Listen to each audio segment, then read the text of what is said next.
A big, successful businessman wants to select one junior successful man from a town so he visited a busy town where people's dreams were as big as mountains. He wanted to help someone become as successful as him, so he decided to hold an exam.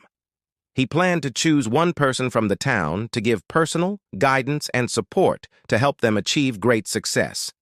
The villagers, thrilled to find out who will get selected, the exam was held, and after it was over, the wise man chose 3 people to continue: Kim, Ben, and Henry. The 3 were thrilled and couldn't wait to find out who would be chosen as the final winner. The wise man invited them to his home, which was not just a house, but a grand mansion that was so big and beautiful it took their breath away. The mansion had tall towers, large gardens, and rooms that were filled with all sorts of wonderful things. The wise man's assistant said, "Welcome, you 3 will be assigned to your rooms in the next few minutes. Tomorrow you will meet the wise, successful man. Good luck to all 3 of you." With heart pounding on their chest, they walked into their rooms. These rooms were not only large, but they also had everything anyone could ever want: soft beds, big closets, shiny desks, and even toys and books.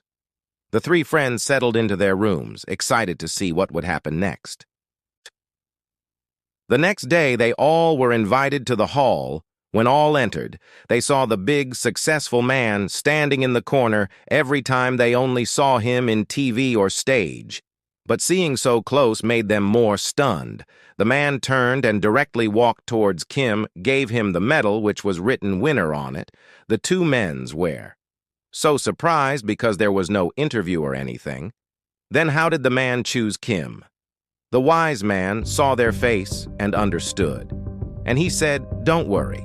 I will explain why I choose Kim. Let's all visit all of your rooms first." They went to Ben's room. When they entered, they found that the room was very messy. Clothes were scattered on the floor. The bed was unmade. And there were toys and books everywhere.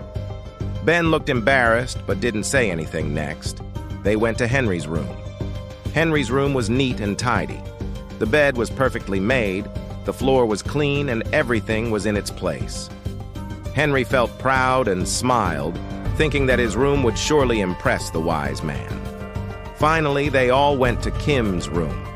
Just like Henry's, Kim's room was also very clean and organized. Everything was in order, and there was not a single thing out of place. Henry was confused. He turned to the wise man and said, "My room is just as clean as Kim's, so why didn't you choose me? What did Kim do? That I didn't." The wise man smiled kindly and began to explain what really made him choose Kim. "Okay, so a person who keeps his area clean is the first thing that makes the person successful, then failed doing that. And the second thing is that a person who doesn't rely on others will be successful in life. And before any of you arrived in your rooms, I did something on purpose.